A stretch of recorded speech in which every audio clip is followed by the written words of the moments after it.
한번 따라 하실까요? 베드로 사도의 세 가지 겉면. 베드로 사도의 세 가지 겉면. 자, 우리 베드로전서를 그동안 18번 강해했는데 중간에 한 달 정도 쉬었기 때문에 이제 마지막 부분이지만 헷갈릴 수 있어서 조금 정리를 하고 가도록 하겠습니다.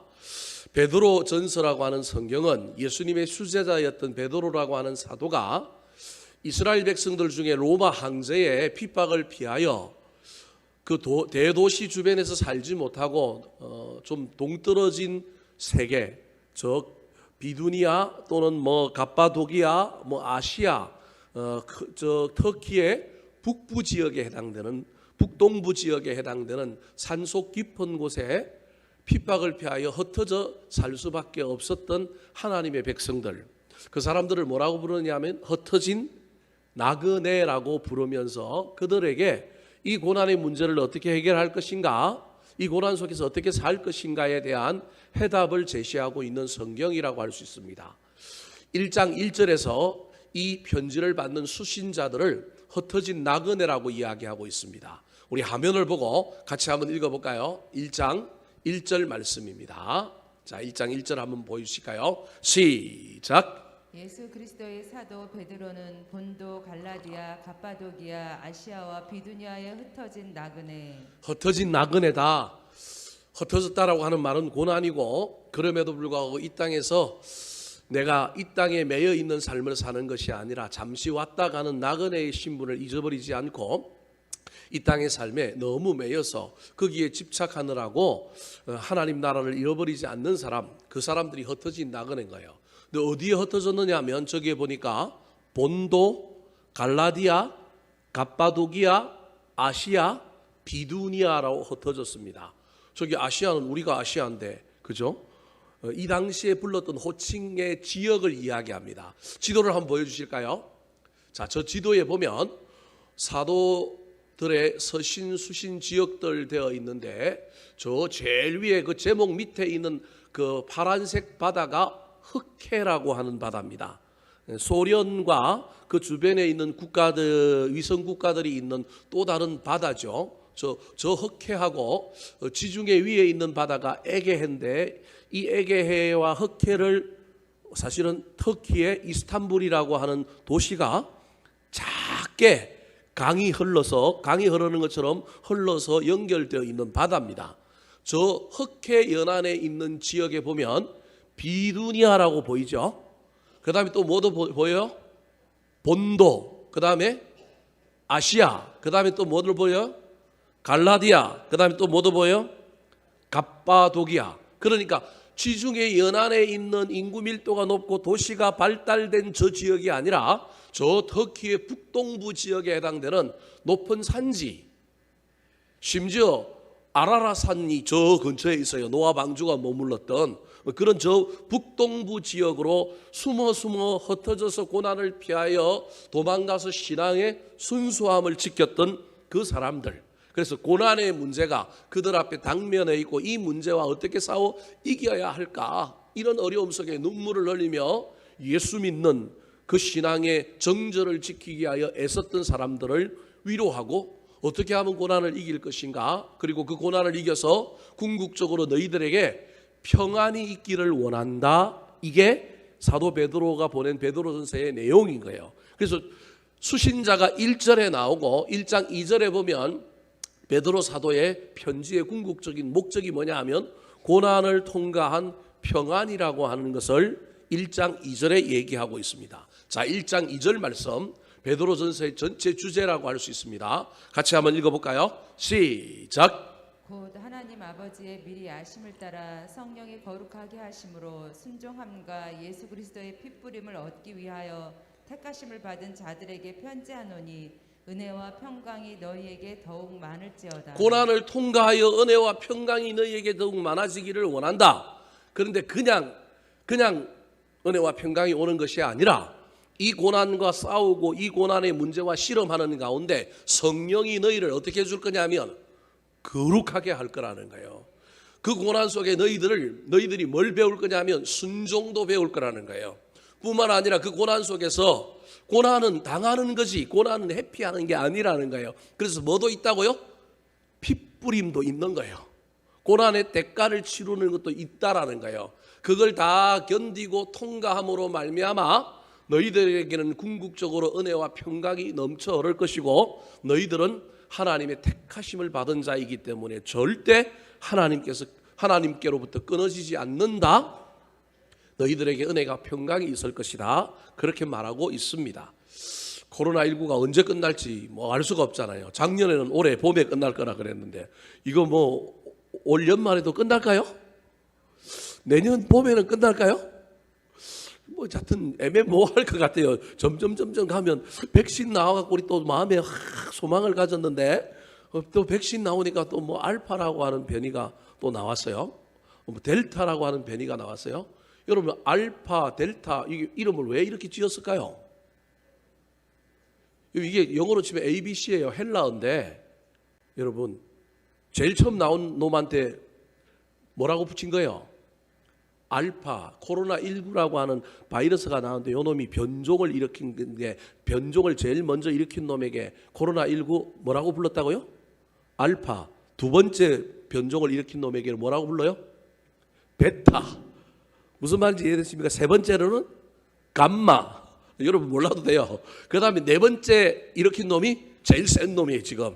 그 놈이 지금 뭐라고요?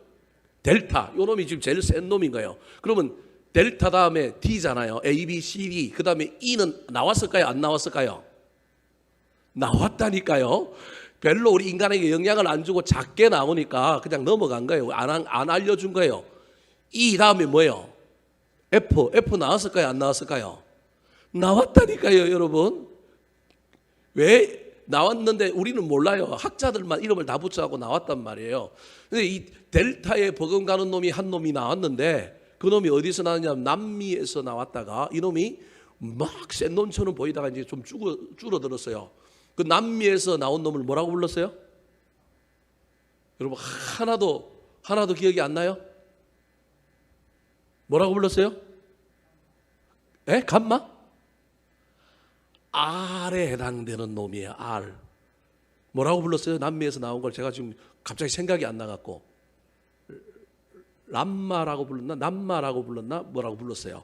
그러니까 남미에서 나온 놈이 A, B, C, D, E, F, G, H, K 막 쭉 가갖고 어디에 해당되느냐면 R에 해당되는 놈까지 변이가 간 거예요. 지금 그 이후에도 변이가 갔어요. 조금 있으면 이제 알파 1, 베타 1 이렇게 또 나올 거예요. 가다 보면 이제 또 알파 2, 베타 2 뭐 이렇게 나올 거예요. 그래서 최근에 남미에서 델타에 버금가는 아주 센 놈이 나와가지고 발견돼갖고 그 놈이 혹시 전 세계의 지배종이 되지 않을까 고민했는데 그 놈은 조금 수그러들고 현재 전 세계의 지배종으로 여전히 명예를 떨치고 있는 수많은 변이가 그 이후에도 나타났지만 나타난 놈이 누구냐면 지금 델타라고 하는 놈이 지금 최고로 급속도로 빠르고 생존력도 있고 다른 놈들은 다 죽고 없어지고 뭐 시시해졌는데 요 놈만 지금 살아가지고 지금 이제 가고 있는 거예요. 그래서 학자들의 얘기로는 이 이후에 더 센 놈이 나타나지 않고 이 델타라고 하는 놈이 주종을 이루고 있으면 인류의 어떤 그 과학과 실력을 가지고는 한번 해볼 만하다. 조금 뭐 늦게 될지는 모르겠지만 이제는 뭐 좀 풀어줘도 감기 걸리면 어디 가야 돼요? 병원 가서 뭐 먹어야 돼요? 감기약 먹고 뭐 이런 것처럼 이제 앞으로 이제 이 바이러스와 관련하여 그런 일이 오지 않을까. 그래서 지금처럼 막 봉쇄하고 이러는 걸 어느 정도 하다가 백신도 맞고 조금 그러다 보면 이제는 치명성만 좀 없다 보면 막 호흡이 곤란이 오고 막 죽게 되는 치명적인 일이 없다 보면 이거 이제 풀어줘 가지고 이제는 누구든지 다 병원에 가서 이제 뭘 맞고 뭐 이런 것도 며칠 또 끙끙 앓다가 또 살아나고 이런 정도로 가지 않을까. 감기처럼 이 바이러스가 그때까지 학자들의 얘기에는 한 5년 걸릴 거다. 만약에 이 델타가 주종이 된다 그러면 그 5년 동안 이대로 산다는 게 아니라 조금씩 풀리고 조금씩 이제 일상에 대한 것들을 가면서 그렇게 될 거다. 그렇지 않으면 이제는 또 다른 변이가 일어나면 또 문제라는 거예요. 참 코로나19도 힘든데 뭐 사업하는 사람들 또 여러 가지 질병을 앓고 있는 사람들 거기에 더하여 가정의 모든 우환과 환란이 있는 사람들은 얼마나 힘이 들겠습니까? 그런데 힘이 들어도 우리 그리스도인들은 이 힘든 인생의 문제와 고난과 싸워 이겨야 하는 사람입니다. 그 고난 속에서도 하나님이 주시는 은혜와 뭐가 넘쳐야 하느냐 하면 평강이 우리 삶에 아주 중요한 주제라고 하는 것을 잊어버리지 마시기 바랍니다.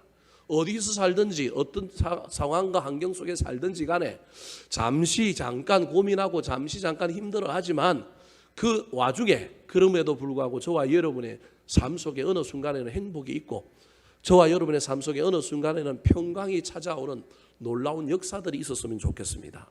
그래서 베드로 전서의 주제는 은혜와 뭐라고요?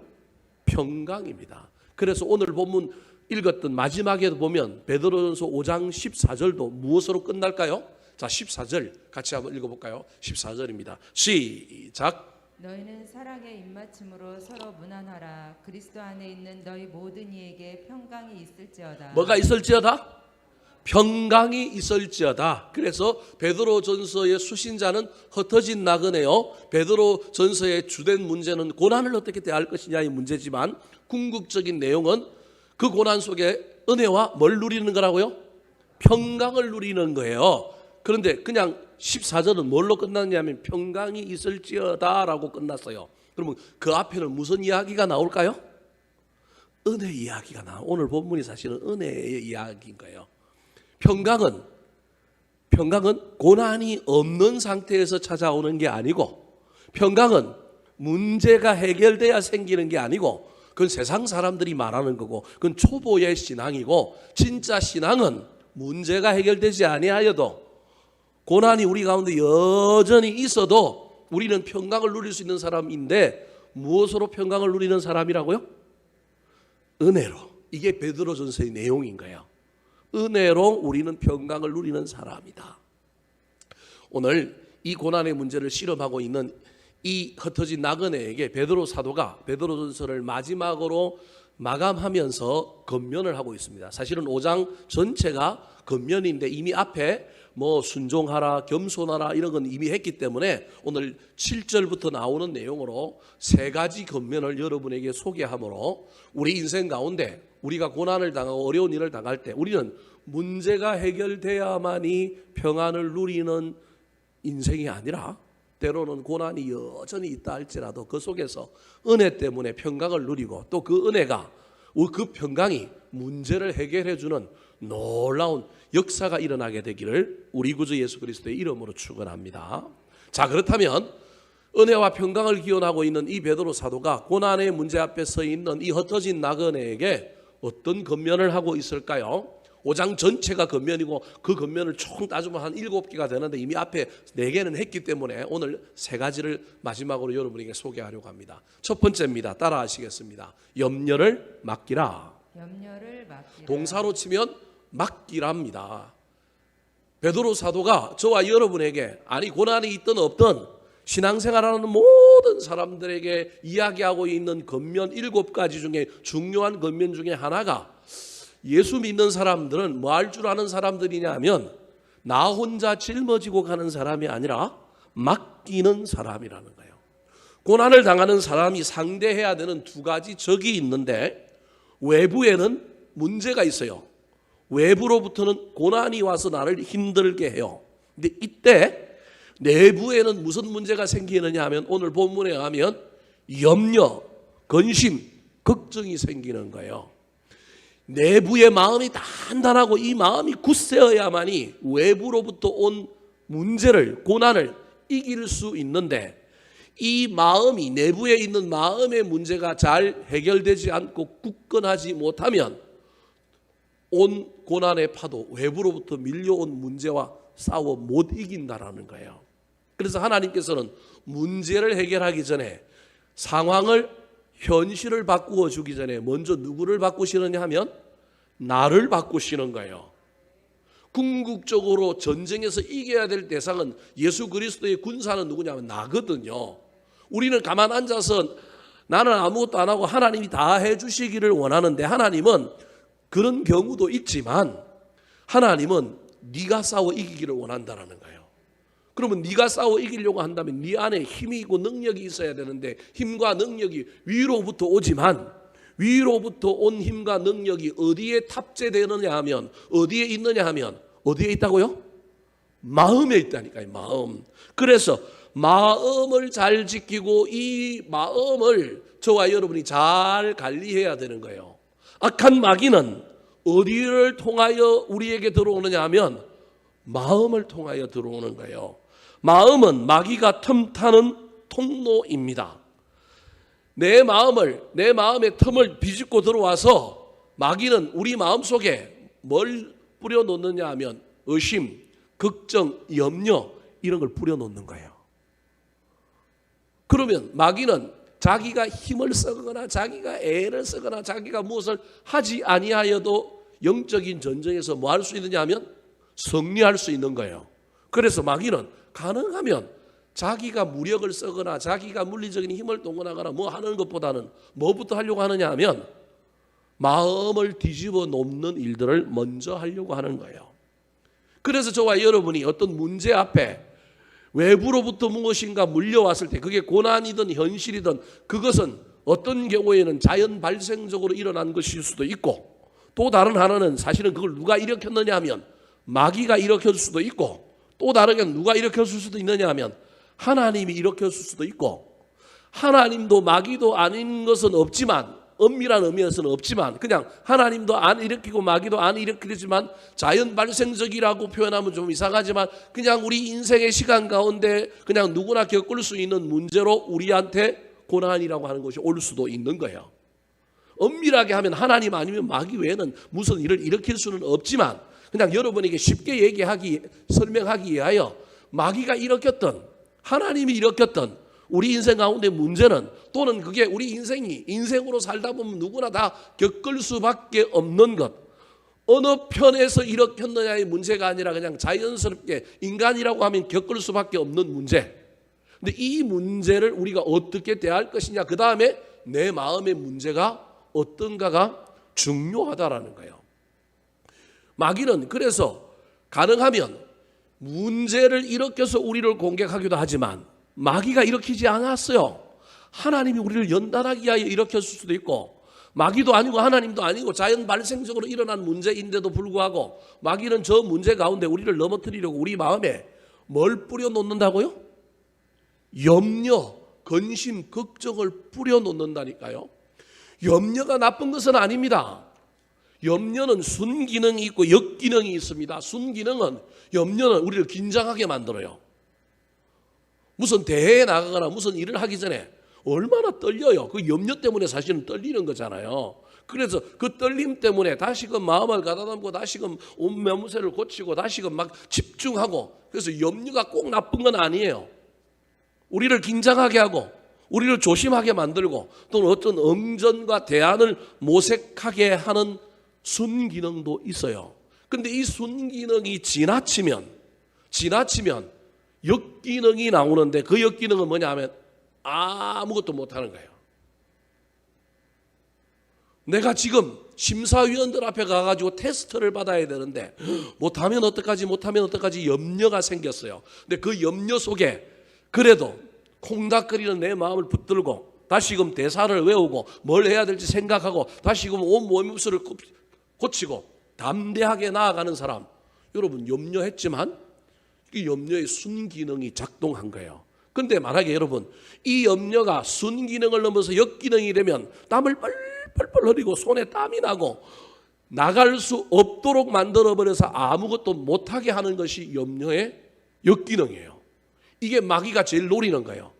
아무것도 하지 않고 그냥 머릿속으로 생각하고 상상하고 머릿속으로 미래에 대한 걱정을 하다가 사실은 이런 뭐하게요?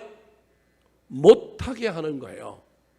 그래서 여러분 첫 번째 염려하는 건 나쁜 건 아니에요. 첫 번째 순기능적인 염려 우리 인간에게 다 있기 때문에 여러분 염려했다고 내가 믿음이 없나 봐 내가 이상한 사람인가 그럴 필요는 없어요. 순간 저와 여러분이 염려할 수 있다니까요. 그리고 그 염려 때문에 우리가 무엇을 좀 더 잘 해보려고 무엇을 고치기도 하고 준비하기도 하고 뭐 이러기도 합니다. 그런데 여러분 그 다음을 넘어서는 단계로 나아가면 큰일 납니다.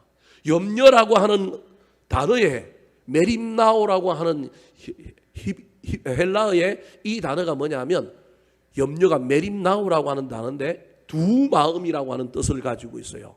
염려하면 무슨 마음을 품게 되느냐 하면 두 마음을 품게 되는 거예요. 또 다르게 이 염려라고 하는 단어 속에는 어떤 뜻이 있느냐 하면 물어뜯다라고 하는 단어의 뜻이 있어요. 내가 염려를 품는 순간 염려가 내 마음속에서 누구를 물어뜯어요? 나를 물어뜯어요. 그래서 하나님과 나와의 관계를 막고 사람들과의 관계를 왜곡하게 만들고, 그래서 결국은 아무것도 못하게 만드는 것이 뭐냐 하면 염려라는 거예요. 사랑하는 성도 여러분, 잠깐 염려할 수 있습니다. 근데 염려해도 해결이 안 되고, 염려해도 긴장이 풀리지 않고, 염려해도 염려하는 가운데 새로운 대안을 모색하지 못하고, 염려하는 가운데 내가 좀 더 집중하고 나를 깨우고 나를 막 정신이 번쩍 들게 만드는 순기능을 넘어서서 염려 때문에 앞으로 나아가지도 못하고 염려 때문에 아무것도 못하고 있다면 여러분, 그건 큰일입니다. 그때는 염려를 어떻게 해야 될까요? 오늘 본문 7절에 뭐라고 얘기하고 있습니까? 자, 7절 말씀 같이 한번 읽어볼까요? 시작. 너희 염려를 다 주께 맡기라. 이는 그가 너희를 돌보심이라. 염려를 다 주께 맡기라. 염려할 수 있다라는 겁니까? 없다라는 거예요? 할 수 있다라는 거예요. 염려 없는 인간은 없는 거예요. 염려를 하지 말라, 이건 말이 아닌 거예요. 성경은 염려하지 말라 그렇게 하지 않고 여러분, 염려할 수 있다는 거예요. 여러분, 마태복음에도 보면 무엇을 먹을까 무엇을 마실까 거기에도 염려에 대한 이야기가 나오잖아요. 그런데 여러분, 무엇을 마실까 무엇을 먹을까 염려한다라는 거예요. 그런 염려하지 말라는 거예요. 잠깐 염려하다가 너희는 먼저 뭘 구하라고요? 그의 나라와 뭘 구하라고요? 그의 의를 구하라. 이게 오늘 본문으로 맡기는 거예요. 마태복음도 마찬가지고 오늘 본문도 마찬가지고, 인간이 염려하지 않는 존재, 염려하면 안 된다, 성경은 절대 그렇게 말하지 않습니다. 저와 여러분 어떻게 염려 안 할 수 있습니까? 염려할 수 있다니까요. 자녀들의 문제, 인생의 문제, 미래의 문제, 닥친 내 인생의 건강의 문제, 물질의 문제, 수많은 문제 때문에 저와 여러분 염려할 수 있다니까요. 그때 그 염려가 나를 긴장하게 만들고, 그 염려가 나를 다시금 돌아보게 만들고, 그런 정도의 순기능이라고 한다면 여러분 감사하십시오. 근데 그 염려 때문에 내가 혹시 앞으로 나아가지 못하고 있고, 그 염려 때문에 아무 일도 하지 않고 있고, 염려 때문에 내가 지금 막 내 속에서 속이 문드러지고 막 끙끙끙 앓고 있고, 뭐가 문제가 해결되지 않는다면 이건 염려가 순기능을 넘어서 어디로 가고 있다고요? 역기능을 향하여 가고 있는 거예요. 그럴 때는 염려를 하다가 뭐라고요? 맡기라는 거예요. 주님께 뭐 하라고요? 맡겨라. 사랑하는 성도 여러분, 염려한다고, 내 머릿속으로 고민한다고, 내가 어떤 인생의 고난의 문제, 해결되지 않는 문제 때문에 끙끙끙끙 앓고 있는 여러분, 끙끙끙 앓으십시오. 알아야 됩니다. 앓는 가운데 대안도 모색하고, 앓는 가운데 어떻게 하면 이 문제를 해결할까 지혜도 좀 구해보기도 하고, 여러분 그 염려 때문에 생산적인 활동을 해야 된다니까요. 그런데 생산적인 활동을 하게 하는 염려가 아니라 계속하여 그 염려하는 가운데 얼굴빛이 변하고, 삶은 다이나믹이 사라지고, 사람들을 향하여는 근심거리가 되고, 그런데 문제는 여전히 해결되고 있지 않다. 그러면 재빨리 정신을 차리고 이 염려를 어떻게 하라고요? 주님께 맡겨라. 오늘 본문에 나오는 이 흩어진 나그네들이 로마 황제의 핍박으로 말미암아 신앙 지키기 위하여 도시로부터 떨어져 소위 말하는 산속에서 공동체를 이루고 살아가는 거예요. 신앙은 지켰는데 먹고 사는 문제가 너무 힘들어요. 먹고 사는 문제가 너무 힘든 거예요. 그러니 미래에 대한 염려가 얼마나 많았겠어요. 그 미래에 대한 염려 때문에 어떻게 하면 자립자족의 경제를 이룰까 고민도 하고요. 어떻게 하면 산에 가서 뭘 채집해하고 우리끼리 잘 먹고 잘 살까? 예배를 드리면 소리가 날 텐데 로마 군인들이 와고 또 핍박하면 안 되니까 어떻게 예배를 드려야 될까? 지하로 좀 땅을 파자. 무슨 말씀이 이해되시죠? 혹시 우리가 예배를 드리는데 예배 드린다고 로마 군인들이 쫓아오면 안 되니까 뭘 세우자? 망대를 세우자. 이런 고민들 염려 속에서 할 수 있다니까요. 여러분, 그럼에도 불구하고 궁극적으로 해결되지 않는 문제 앞에서는 이 문제를 누구에게 맡겨야 한다고요? 주님께 맡겨야 합니다. 사랑하는 성도 여러분, 지금 여러분 인생 앞에 어떤 문제가 있는지 저는 알 수는 없습니다. 우리 각자마다 다 우리가 접하고 있는, 우리가 당하고 있는, 우리가 직면하고 있는 문제들이 다 다를 것입니다. 자식의 문제, 가정의 문제, 여러분 물질의 문제, 건강의 문제, 수많은 문제들이 있습니다. 그래서 그것 때문에 염려가 됩니다. 근데 그 염려를 생산적인 것으로 바꾸시기 바랍니다. 어떻게 하면 좀 더 이 문제를 해결할 수 있을까? 그런데 그런 것을 넘어서서 내가 그 염려에 완전히 사로잡혀 가지고 내가 옴짝달싹 못하고 있다면 정신을 바짝 차리시고 이 염려를 우리 주님께 맡김으로 말미암아 저와 여러분이 우리를 돌봐주시는 그 하나님의 놀라운 은혜를 경험하게 되기를 우리 구주 예수 그리스도의 이름으로 축원합니다. 두 번째, 오늘 본문에서 이 고난의 문제를 당하고 있는 이 흩어진 나그네에게 베드로 사도가 어떤 권면을 하고 있을까요? 따라하시겠습니다. 마귀를 대적하라. 마귀를 대적하라. 자, 고난의 문제가 누구로부터 왔느냐와 상관없이 고난이 오면 그 고난을 대응하는 우리를 능동적이지 못하게 만들고 우리를 그 고난의 문제에 지게 만들려고 악한 마귀가 우리 마음속에 뭘 뿌려놓는다고요? 염려를 뿌려놓는다 그랬습니다. 염려가 나쁜 건 아니고 염려도 순기능이 있기 때문에 그 염려 때문에 대안을 모색하고 좀 창조적인 것들을 고민하는 것, 뭐 염려하는 가운데 그건 나쁜 것 아니라는 거예요. 그래도 우리 힘과 능력으로 안 되는 일, 그 염려가 나를 집어삼켜서 내가 아무것도 못하고 있다면 염려를 주님께 맡기라고 하는 것이 첫 번째 이야기였습니다. 여러분 어떻게 맡겨야 할까요? 어떻게 맡겨야 할까요? 염려를 맡기는 최고의 방법은 뭐예요? 기도하는 거라니까요. 오늘 8절 말씀이 사실은 뭘 이야기하고 있느냐 하면 기도라고 하는 말은 하나도 저기 안 나오지만 야 염려를 주님께 맡겨라. 맡기는 방법은 뭐 하는 거다? 기도하는 거라고 하는 걸 가르쳐주고 있는 거예요. 자, 8절 말씀 같이 한번 읽어볼까요? 시작. 근신하라 깨어라 너희 대적 마귀가 우는 사자같이 두루다니며 삼킬 자를 찾나니. 자, 영적인 측면에서 이해를 해봅시다. 내 인생에 문제가 일어났어요. 이게 하나님이 일으키는 문제인지 악한 마귀가 일으킨 문제인지 그냥 인간의 이상 그냥 필연적으로 당하는 자연 발생적인 문제인지 뭐 알 수는 없지만 하여튼 문제가 일어났어요. 고난이 우리 앞에 닥쳤어요. 이 고난을 저와 여러분이 이 고난의 도전 속에 응전함으로 이걸 이겨야 하는데 악한 마귀는 우리 마음속에 뭘 뿌리고 간다고요? 염려를 뿌려서 우리가 그냥 염려에 사로잡혀서 도전도 못하고 응전도 못하고 그 고난도 못 이기고 그냥 그 고난의 포로가 되게 만들려고 힘 하나 안 쓰고 그냥 마음속에 뭘 비집고 들어와서 뭘 뿌려놓느냐 하면 염려를 뿌려놓은 거예요. 그러면 그 염려 때문에 우리가 망해야 되는데 갑자기 그리스도인들이 염려하다가 이 염려를 주님께 기도함으로 뭐 하더라? 맡기더라. 그러면 여러분이 마귀라고 생각해 보세요. 어이? 저것들이 내가 염려를 뿌려놓고 자멸하도록 만들어놨는데 저것들이 자멸하기는커녕 하나님께 맡기고 더 얼굴이 달라지고 더 마음이 좀 더 활기차져서 그러면 여러분이 마귀라고 한다면 어떻게 해야 될까요? 가만 내버려 둘까요? 아니면 2차 공격을 해야 될까요? 말아야 될까요? 그냥 여러분 좋은 마귀라서 내버려 두시겠어요? 아유 저것들은 마음에 염려 뿌려놨는데 그걸로는 안 되는 인간들이니까 독종들이니까 내버려두자 그래야 될까요? 마귀는 그렇지가 않다니까요. 마귀는 염려를 뿌려놨는데 그 염려에 그냥 노예가 되고 그 염려에 집어삼킴을 당해가지고 아무것도 못하다가 그냥 철저하게 고난에 그냥 눈물 찔찔 흘리고 막 망하기를 바랬는데 갑자기 그 염려하다가 잘한다 염려해 그렇게 박수치고 구경하고 있었는데 마귀가 가만 보니까 그 염려를 누구한테 토스하더라고요? 하나님께 나아가 하나님 이건 내 힘으로 안 되는 문제입니다. 주님께 맡기니 주님이 해결해 주세요. 주님 도와주세요. 주님 이렇게 기도하고 나아가는 거예요.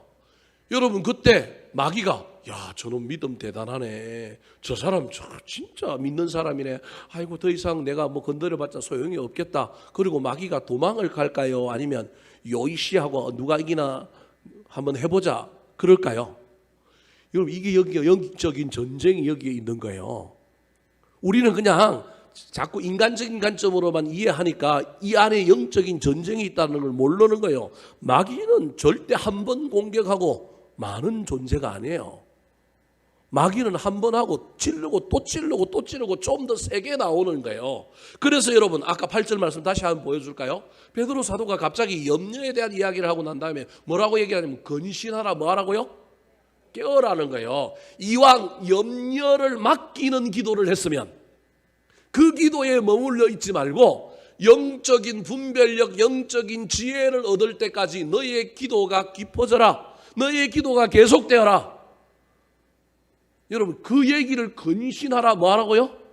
깨어라라는 거예요. 저 말은 계속 기도하라는 거예요. 하나님 맡아주십시오. 이것만 하면 안 된다는 거예요. 마귀에 무슨 공격이 있다고요? 2차 공격이 있는 거예요. 더 센 공격이 있는 거예요. 그래서 저와 여러분이 기도하다가 이해가 안 되는 신앙의 문제 중에 하나가 아니 내가 하나님께 기도했는데 기도를 안 들어주시고 왜 이런 문제가 또 벌어져? 아니 내 기도는 응답 안 해주시고 더 큰 문제가 벌어져. 여러분 이게 마귀의 무슨 공격이라고요? 2차 공격이라니까요. 2차 공격. 저기 뭐라고 하냐면 너희 대적 마귀가 우는 사자같이 뭐 한다고요? 두루 다니며 뭐 한다고요? 삼킬 자를 찾고 있는 거예요. 여러분 염려가 우리 가운데 들어오면 염려가 나를 집어삼킬 것 같고 염려가 나를 아무것도 못하게 할 것 같을 때 정신을 바짝 차리고 하나님께 나아가 하나님 이런 문제가 있었는데 내가 염려했습니다. 여러분 문제를 해결해 달라고도 기도해야 되지만 하나님 내가 이런 염려했습니다. 내 염려 가져가주세요. 내가 염려했습니다. 회개합니다. 그런 가운데 하나님 앞에 염려를 맡기는 기도만 하지 마시고 그 기도를 이어가시기 바랍니다. 근신하여 깨어 있으시기 바랍니다.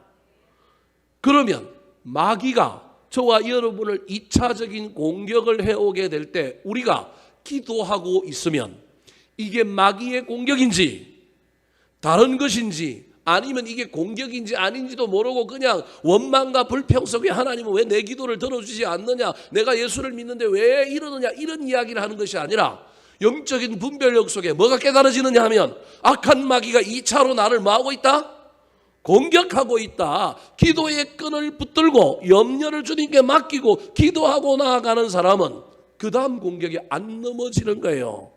차라리 죄송한 표현이지만 염려에 넘어졌으면 여러분 신앙의 문제는 조금 더 나을 수도 있어요. 염려 때문에 무너졌다면. 근데 염려를 맡기는 기도를 했잖아요. 기도를 했는데도 여전히 문제가 해결되지 않고 더 큰 시련이 나한테 왔을 때 이때 우리 그리스도인들이 더 많이 넘어지고 더 많이 하나님께 멀리 떠나고 하나님 더 많이 배반하는 거예요.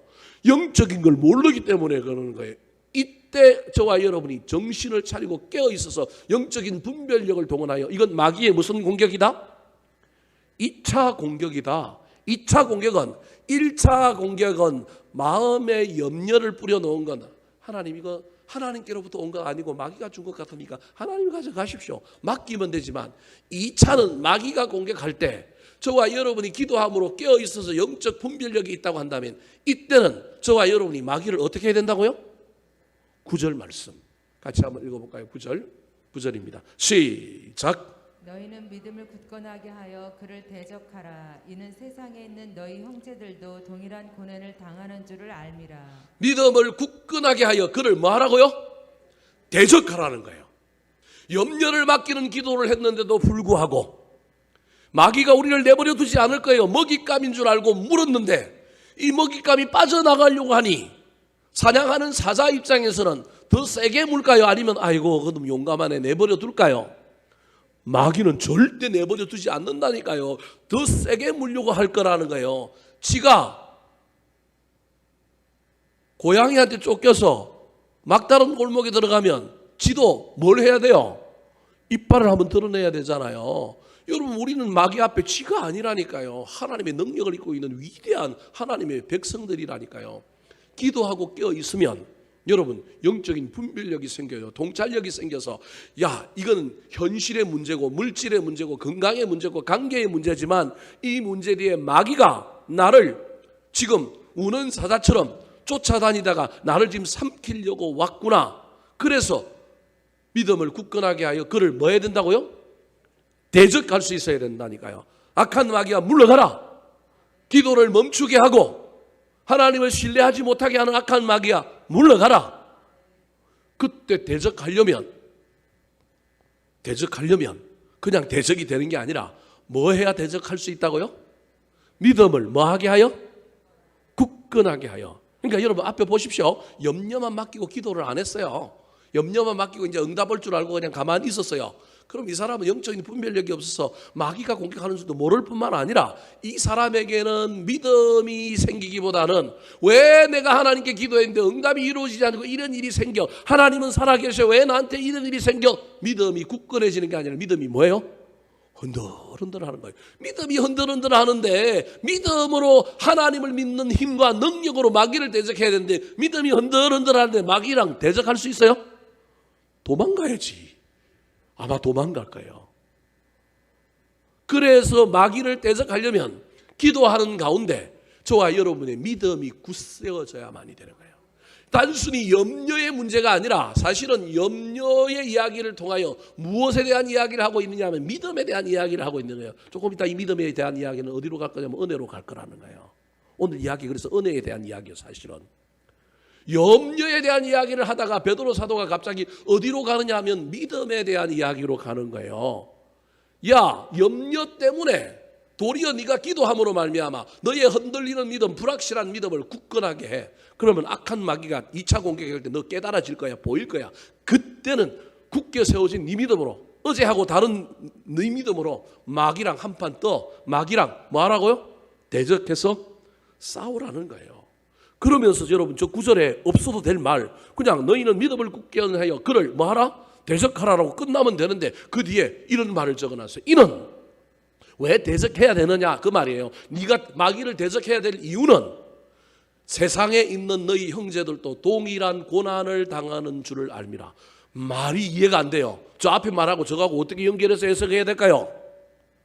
저 신앙의 연대성이에요.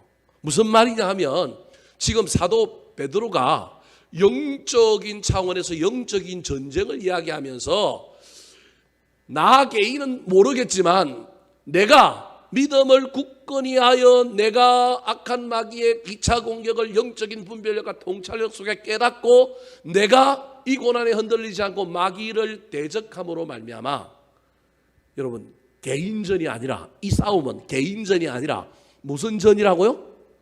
단체전의 의미가 있다라는 거예요. 단체전의 의미가, 네가 싸워서 이기면 다른 형제들도 싸워서 이길 거고, 네가 싸워서 이김으로 말미암아 마귀가 약해짐으로 말미암아 그 마귀가 다른 사람들로 공격하지 못할 거다. 이해가 잘 안 되죠? 저런 의미가 저 안에 좀 숨어 있는 거예요.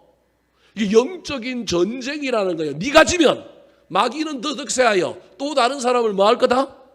공격할 거야. 그런데 네가 이기면 마귀가 알 거야, 깨달을 거야, 호락호락하지 않는다는 걸 알 거야. 네가 이기는 건 너만의 승리가 아니라 우리 공동체 전체의 승리가 될 거야.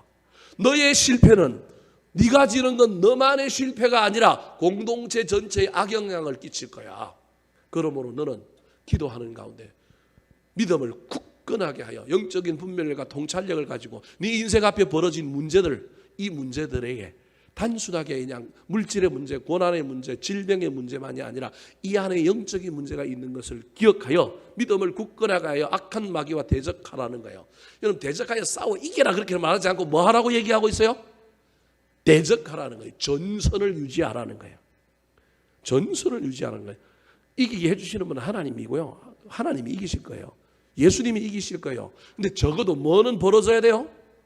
전선은 벌어져서 전쟁은 하고 있어야 뭐 누가 이기게 해서 도와주든지 말든지 하지. 전쟁도 하지 않는데 자꾸 우리는 뭐하게 해달라 그래요? 이기게 해달라 그래요. 그 최고의 전쟁은 사실은 무슨 전쟁이에요? 기도의 전쟁이에요. 지금 이 기도에 대한 이야기라니까요, 여러분. 기도의 전쟁인 거예요. 최고의 전쟁은 기도의 전쟁인 거예요. 영적 전쟁은 기도의 전쟁인 거예요. 기도 전쟁을 안 하니까 영적인 분별력이 없어서 마귀의 2차 공격도 모르고요. 마귀가 2차적인 공격을 와도 기도 안 하니까 믿음을 굳건하게 못해서 대적을 못하는 거예요. 싸워 이기라는 얘기가 아니에요. 최소한 뭐 하기로 해야 돼요?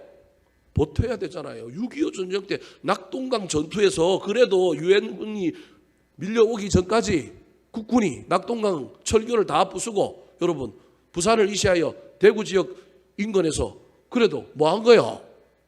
버티니까 누가 개입하는 거예요? 유엔군이 부산으로 들어오고 저 인천 상륙작전하고 그 다음에 이기는 거예요. 버텨줘야 전쟁이라도 해야 이기죠. 전쟁도 안 하는데 시합도 안 하는데 뭘 도와줄 수 있고 뭘 메달을 딸 수 있겠어요? 해야 돼. 출전을 해야 되지 않겠어요? 그래서 믿음을 굳건하게 해야 너희들 대적하라는 거예요. 그렇게 해야 될 이유는 너희 형제들도 뭘 당하고 있다고요? 동일한. 그래서 왜 나만 겪는 고난이냐고, 그 찬송이 이상하다는 얘기가 아니라 그런 소리 하지 말라는 거예요. 너만 당하는 고난이 아니라 누구도 지금 고난 당하고 있다고요? 다른 사람도 고난 당하고 있어요. 네가 보기엔 네 고난이 제일 큰 것 같지만, 그러나 각 사람마다 당하는 그 고난은 그 사람에겐 제일 큰 거예요. 나는 지금 자식을 잃은 고난이고 저 사람 물질을, 송아지를 잃은 고난이지만, 그래서 객관적으로 내 고난이 훨씬 더 커 보이지만 그렇지 않다라는 거예요. 다 고난을 당하고 있다라는 거예요. 네가 그 고난 당하는 사람들에게 표본이 되면 되지 않겠어? 네가 그 고난 당할 때 네가 영적인 전쟁 속에서 네가 한번 이김으로 힘을 주면 좋지 않겠냐? 하나님께서 지금 그 얘기하는 거예요. 그래서 궁극적으로 내가 기도함으로 말미암아 믿음을 굳건하게 하여 마귀랑 싸워 이기는 거예요. 악한 마귀야 물러가라. 주 예수 그리스도 이름으로 명하노니 물러가라. 단순히 선포적인 이야기만 하는 것이 아니라 여러분, 이 문제를 가지고 저와 여러분이 하나님께 기도하고 나아가는 거예요. 세 번째입니다. 염려는 맡기고 마귀는 대적하고, 그럼 그 다음에 뭐 어떻게 해야 될까요? 따라 하시겠습니다. 은혜 위에 굳게 서라. 은혜 위에 굳게 서라. 자, 기도함으로 염려를 맡기고 깨어 분별하여 마귀를 대적하는 데 필수적인 것이 뭐냐 하면 믿음입니다. 믿음. 그래서 아까 기도하는 가운데 영적인 분별력 속에 믿음 위에 굳게 서서, 믿음이 흔들리지 않고 굳게 서서 마귀를 뭐 해야 돼요? 대적해야 되는 거예요. 근데 이 믿음은 어디로부터 오느냐는 거예요. 다르게 얘기하면 저와 여러분이 기도하는데 쎄빠지게 기도는 하는데 기도하는데 은혜가 없어. 지금 골치 아픈 거예요. 기도하면 여러분 위로가 있고요. 기도하면 하나님의 놀라운 은혜가 우리 속에 들어와야 합니다. 그래서 여러분, 옛날에 근사님들이 기도할 때 찬송 부르다 기도하다가 뭐 해요? 말씀 보다. 이게 은혜의 통로거든요. 말씀, 기도, 찬양은 뭐의 통로라고요? 은혜의 통로예요. 근데 기도를 하고 있는데 뭘 못 받아요? 은혜를 못 받아. 설교를 듣고 있는데 뭘 못 받아요? 은혜를 못 받아. 찬양을 하고 있는데 기분이 그냥 이상해. 이게 문제인 거예요, 여러분. 사실은 오늘 본문의 염려에 대한 이야기라고 하지만 사실은 이 염려에 대한 이야기가 뭐에 대한 이야기냐면 기도에 대한 이야기고요. 이 기도에 대한 이야기는 사실은 뭐에 대한 이야기냐면 너 기도하면서 은혜 받고 있니 안 받고 있니 그 얘기하는 거예요. 고난이 해결됐느냐, 고난이 사라졌느냐, 이 고난의 문제를 네가 해결했느냐, 이 문제가 아니라 이 고난 속에 네가 기도함으로 뭐 받고 있느냐? 은혜 받고 있느냐. 그리고 그 은혜가 너 믿음을 굳게 세워서 네가 지금 마귀는 대적하고 있고 문제는 해결되지 않았을지라도 네 마음속에 은혜, 평강이 있느냐. 그래서 베드로전서 전체 주제가 뭐라고요? 은혜와 평강이라는 거예요.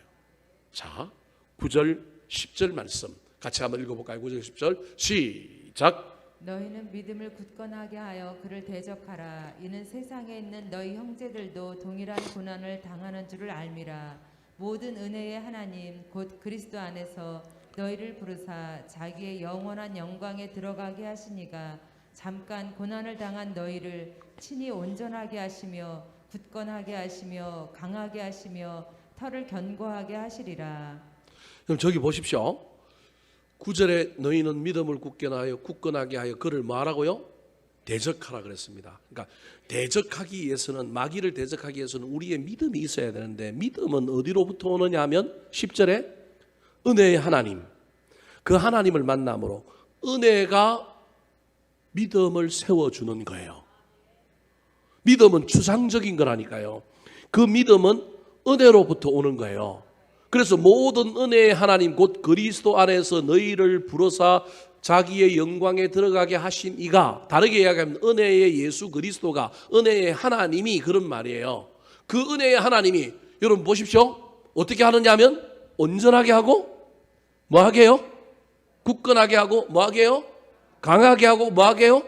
견고하게 해요. 기도하는 가운데 은혜 받으면 온전해지는 거예요. 굳건해지는 거예요. 강해지는 거예요. 견고해지는 거예요.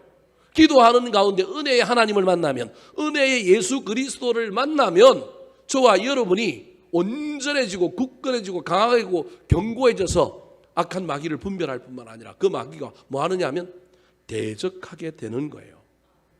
그래서 아는 거예요. 아, 하나님이 우리를 뭐 했다? 불렀다.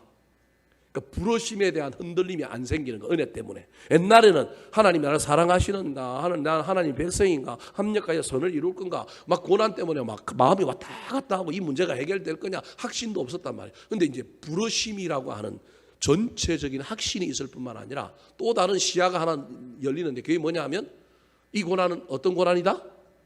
잠깐 당하는 고난이다. 그걸 은혜 때문에 알게 되는 거예요.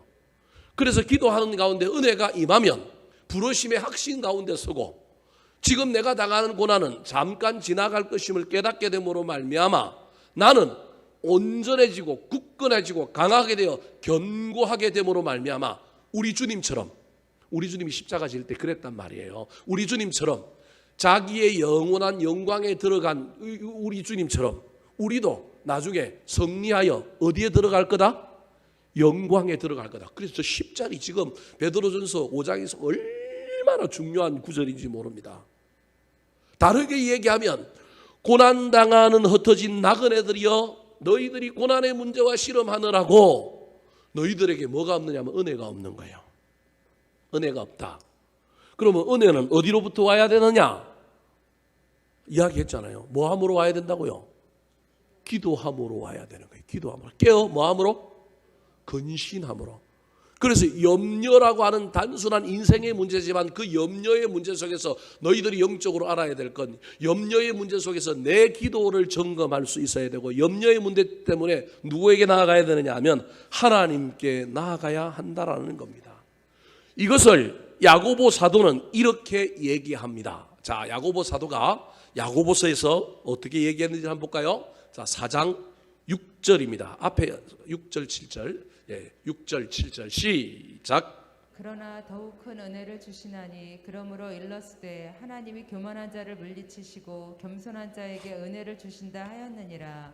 그런즉 너희는 하나님께 복종할지어다.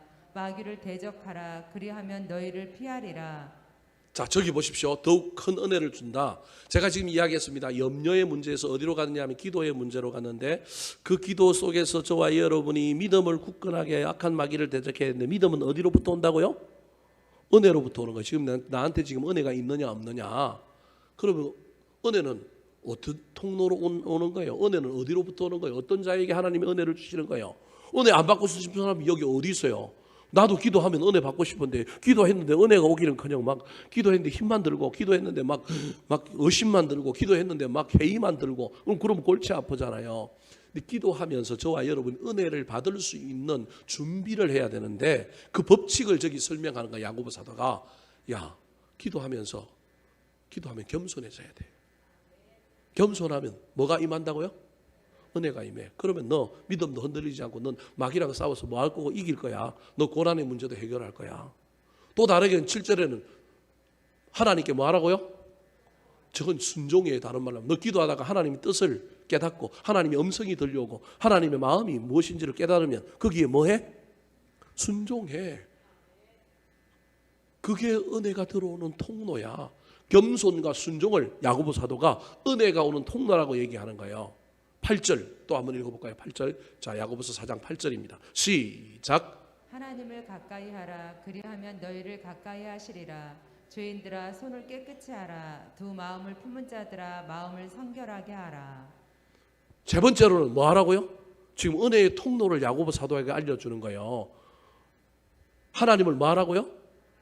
가까이 하라는 거예요. 하나님을 가까이 하라. 하나님을 가까이 하라라고 하는 저 이야기를 예전에는 한원적으로 해석해서 지금 기도로 그냥 넘어갔어요. 기도하는 가운데 겸손해지고 기도하는 가운데 순종하고 기도하는 가운데 하나님을 가까이 하니까 더욱 기도해라 그랬는데요. 요즘은 저렇게 해석하지 않고 저 8절을 어떻게 해석하냐면 하나님을 가까이 하는데 어디서 가까이 하는 거예요? 삶의 현장에서 가까이 하는 거예요. 무슨 말씀이 이해되십니까? 기도함으로도 가까이 하지만 하나님을 어디서 가까이 하는 삶의 현장에서 가까이 하는 거예요. 어떻게 가까이 해요? 손을 깨끗이 씻는 거예요. 소독 열심히 하라는 얘기가 아니라 삶의 현장에서 거룩을 향하여 달려가는 자. 두 마음을 품지 않고 마음을 뭐하게 하는 사람? 삶의 현장에서 성결하게 하면 그 마음에 하나님의 은혜가 임한다. 그래서 여러분 좀 더 쉽게 얘기하면 은혜가 임하는 통로는 첫 번째는 뭐라고요? 겸손. 두 번째는 뭐라고요? 순종. 세 번째는 뭐라고요? 거룩이에요. 성결이에요. 거룩, 성결. 특별히 어디에서? 삶의 현장에서. 그러면 하나님께서 은혜를 주셔서 이 은혜가 믿음을 굳건하게 하고 이 굳건한 믿음이 마귀와 싸워 이겨서 나중에 고난의 문제도 뭐 한다고요? 해결하게 한다는 거예요. 염려의 문제로 시작했지만 사실은 무슨 문제에 대한 이야기를 하면 고난을 이기는 은혜에 대한 이야기를 하는 거예요. 그 은혜가 우리의 믿음을 굳건하게 하여 흔들리지 않고 세워서 이 고난 가운데 너희들이 이길 거라는 거예요. 흩어진 나그네들 로마 황제의 핍박을 피하여 왔지만 인생에 먹고 사는 문제가 그들의 목구멍을 다 붙잡고 있는 이 속에서 염려가 얼마나 많았겠습니까? 근데 그 염려 속에 야 염려를 어떻게 해결했냐, 내가 먹을 것 줄게, 만나를 내려줄게, 이 얘기하지 않고 베드로 사도가 뭐라고 얘기하고 있느냐면 다시금 너희들이 은혜 안에 있는지를 살펴라. 은혜가 믿음이요 믿음이 이기게 해줄 거다. 그 은혜가 고난 가운데 있어도 로마 황제의 서슬푸른 눈이 여전히 너희들을 지켜보고 있어도 고난 가운데 너희들의 마음에 너희들의 삶에는 뭐가 넘칠 거냐 하면 평강이 넘칠 거다. 그렇게 말하고 있습니다. 사랑하는 성도 여러분, 참 어려운 시절을 살아갑니다. 목사인 저도 고민이 됩니다. 이게 어떻게 해야 될까? 내년에는 또 어떻게 해야 되고 내후년에는 어떻게 해야 될까? 별의별 생각들이 다 듭니다. 이번에도 교회 학교 우리 성경학교 좀 한번 해보려고 그랬더니만 또 뭐 갑자기 막 코로나가 와가지고 작년에도 그랬는데 이거 어떻게 해야 될까? 그나마 감사한 건 청년들이 그래도 일찍 갔다 오고 청년들이 갔다 와가지고요. 요즘 청년들이 성경 공부하고 싶다고 전도사님한테 쫄라가지고 청년들이 지금 주모로 뭐 하고 있느냐면 성경 공부해요. 시키지도 않았는데 지들끼리 모여갖고 막 말씀 듣고 싶어하고 막 모여서 막 해요. 얼마나 감사해요. 참 고마운 일들이 일어나는 거예요. 그런데 뭐 그렇다고 해서 우리 어른들을 전부 줌으로 다 불러 모았고 여러분 다 핸드폰 앉혀놓고 다 할까요?